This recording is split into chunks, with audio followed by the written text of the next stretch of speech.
Hindi daw safe sa in-drive.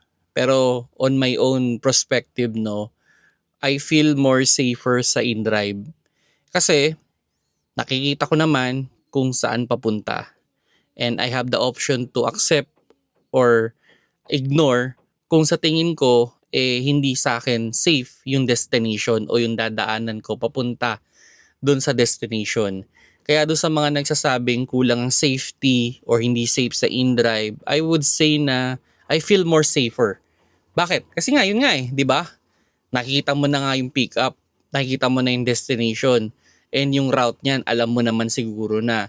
So paano mo pa sasabihin hindi safe? Kasi 'di ba lahat naman tayo as TNBS driver, meron naman tayong tinatawag na comfort zone na doon sa komportable tayong area, alam na natin kung ano yung kalakaran doon.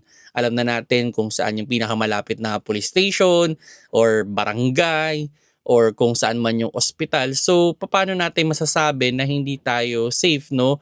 Kung do sa destination na pupuntahan naman natin, kabisado na natin. So, yun yung ano, para sa akin, mas safe ako. Yun sa akin. Yun yung para sa akin, kasi pwede kong laruin kung saan lang ako pupunta. O like for example, o gabing-gabing oras na, alanganing oras na. So I could select na paikot-ikot na lang ako ng Makati, BGC, Pasay.